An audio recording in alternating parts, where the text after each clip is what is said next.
Man, that showcase was something else, wasn't it? More Resident Evil 8 news? Sick. Resident Evil Infinite Darkness trailer? Pretty interesting. Resident Evil 4 VR? Very odd, but I don't see why not. Needless to say, there is a lot of Resident Evil hype going around, so before the demos of Resident Evil 8 release, I want to take a quick moment to go over my thoughts of Resident Evil Reverse. Capcom's current attempt at a Resident Evil PvP multiplayer. This online game is kinda the unofficial multiplayer component to Resident Evil 8 like Resistance was to Resident Evil 2 Remake. Now, I've never played Resistance at the time I'm scripting this video, so don't expect any comparisons. Now, the idea for this is actually amazing on paper. Have basic PvP with selectable series favorites as playable characters, each with their own specific weapons and abilities. During this mode, your main objective is to kill other players while also finding valuable resources in the battlefield, such as healing items in the form of green herbs, ammunition, and purple vials that play an integral role once you die.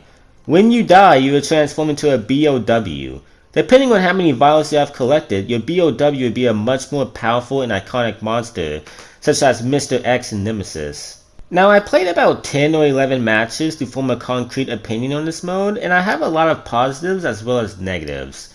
Keep in mind, I have only played the open beta so far, so there's still a lot more time to make some improvements. Anyways, let's start with the positives. My first positive are the maps. I know, we've only been able to play in the RPD, but what really has me excited are the possibilities that could come with this. There are many Resident Evil locations that would make for some really cool multiplayer maps. The Resident Evil 1 mansion, the streets of Raccoon City, the water base from Resident Evil 6, the Baker house from Resident Evil 7. The possibilities are exciting, and battling people in these locations would be pretty awesome if you ask me.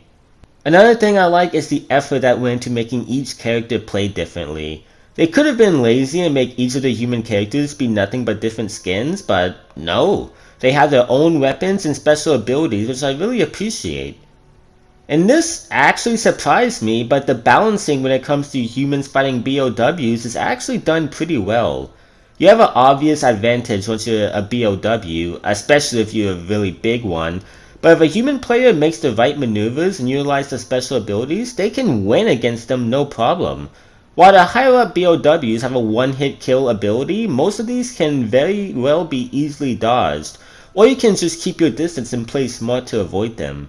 And bringing back Jack, Baker, Mr. X, and Nemesis as playable BOWs is actually really awesome. And finally, the engine. I know it's the same engine as Resident Evil 7 in the remakes, but not only does this game have decent visuals, but the game controls really smoothly. So yeah, that are all my positives about the game. It's good fun, and the ideas here are excellent. But unfortunately, there are some negatives. First of all, the matchmaking. It took me a good bit just to load into a lobby, and this is after the servers did not function for the first few hours after the beta released. They need to really fix these matchmaking issues before the full version of the game comes out. Now, next I'm going over to gameplay, and this has easily got to be the biggest issue so far. While the combat itself is balanced, it is obvious that some human characters play way better than others. Characters like Chris, Claire, and Hunk are without a doubt the most powerful out of the bunch. Especially Claire. Her shock ability that holds a player in place mixed with her fully automatic SMG makes her a force to be reckoned with. Now I see why Chris is so desperate to continue the Redfield bloodline.